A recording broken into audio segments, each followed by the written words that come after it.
This is Haji. She's a rival 38A and was built by my granddad in the late 70s. He bought her as a hull and deck, then proceeded to fit her out in his back garden in Essex. Granddad did everything himself, including all the pipework, tankage, electrical systems and woodwork. Haji was eventually completed and registered in July 1983. My nan and granddad lived on board, sailing the world for 16 years. They first crossed the Atlantic in 1987, from the Canaries to Barbados, as part of the Ark, an annual cruising race. They spent a lot of time sailing around Europe and the Med. Together, they accumulated many funny anecdotes over the years, which have become very much part of Haji's history, with magazine articles and illustrations still on board to this day. Over the past few years, my dad has been working on restoring Haji back to her former glory. She truly is a very sturdy ocean-going vessel, now ready for her next adventure. We're currently working our way to the Canaries where, on the 5th of November, we will depart for St. Lucia as part of this year's Ark Plus. This year marks the 30th anniversary of Haji's first Ark and Atlantic crossing.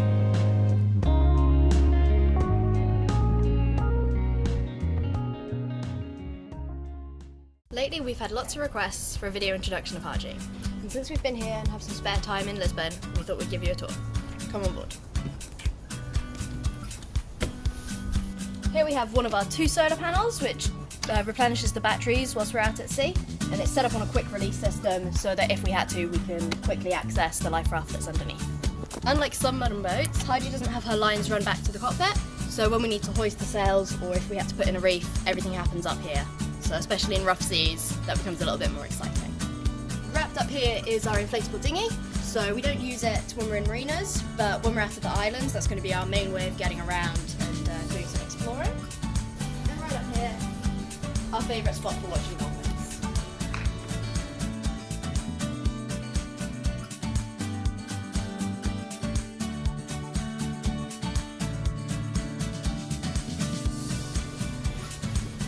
Here we have Haji's cockpit. This is essentially our living area, especially when we're out and underway.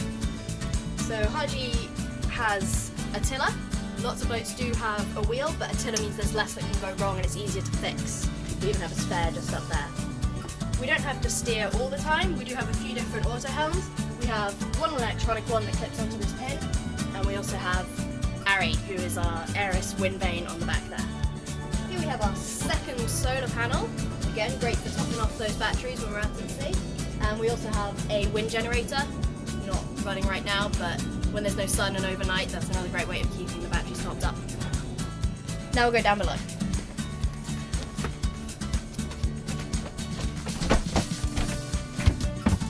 So just on this side here, we have the chart table. This is where most of the navigation happens. We have a chart plotter that we use a lot, but we also have paper charts of everywhere that we'll be going as well. Here is our kitchen, or on a boat what's called the galley. We just have a little gas stove with a couple of hobs, a grill and an oven. It's set on gimbals, so if you're in rough conditions or healing, you can continue to cook without everything flying off. In our sink here, we have fresh water that can be activated by a foot pump so as not to waste power. But we do also have an electric pump when we're on mains or running the engine.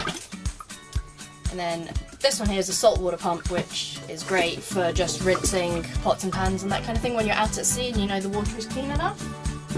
The rest of everything in here is all storage. Back here we have the after cabin, so one of the bedrooms on the boat. And this one has 2 bunks in. One is our skipper's and one is the bosun's.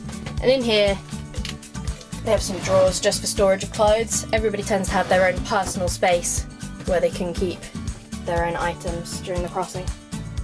Haji has 2 bathrooms, or heads on board, an after one and a forward one. And unlike the design for most rivals, we have one on port side and one on starboard, meaning that if you're heeling, you can choose whichever one is best for you. This is the saloon, so basically it's the living room on board the boat. It's also our dining area. So we have a table that folds up, and we do try to eat at least one family meal together a day when we all sit down to eat. Obviously we have a fridge on board, so when we're on shore power like this, it's easy to keep it running, but otherwise it is powered by the wind generator and the solar panels. So unlike your standard fridge, we have to be very careful of how we pack it. We're quite limited for space in here, as Haji was mainly built for long crossings with only 2 people living on board for most of the time. So lots of it is just storage under all of the benches here and up in the sides, as well as down here in the bilges below our feet. These are all spaces that we can keep food and water stored during long crossings.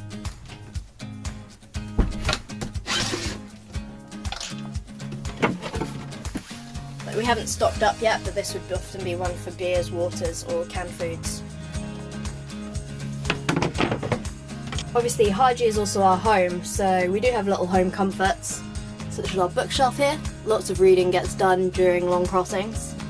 And there's also lots of just little memorabilia too. So for example, here we have these patent illustrations, which were drawings to go with articles that my granddad wrote for the magazine Yachting Monthly. We do still have the original articles on board as well. We'll try to take some pictures as we go. And then we also have photos of old family boats here as well. Yakta and Fearnought, who were Haji's predecessors. And here we're in the forepeak. So this is our bedroom. You'll note that the bunks are built a bit higher. That's because all of the storage under here is for our spare sails. We have lots of extra sails on board. Most importantly, we have a parasail, so that's a very big light sail that you put at the front of the boat. Really helps when you're on long journeys, especially if you're running downwind. Really helps us pick up speed. And it's also home to the anchor chain down the front there.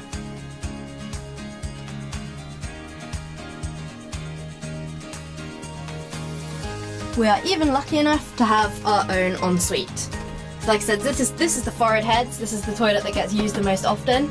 So this is starboard side, the other one is on port side.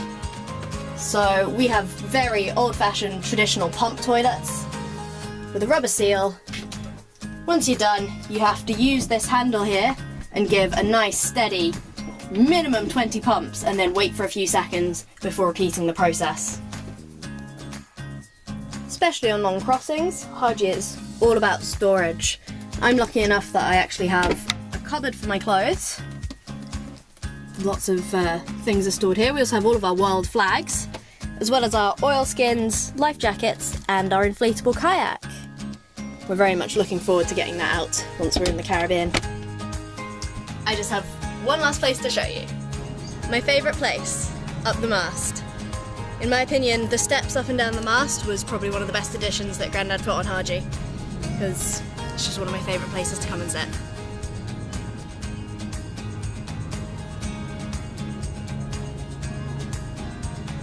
We hope you enjoyed our video, and now you feel a bit better acquainted with Haji as you follow her on her adventures.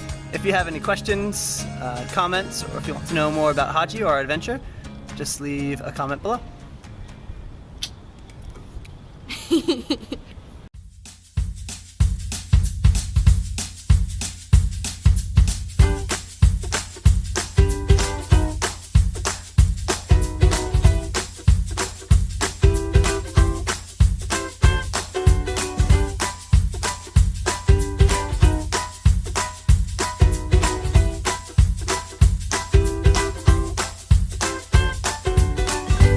Thanks for watching, everyone. If you enjoyed the video, be sure to like and subscribe.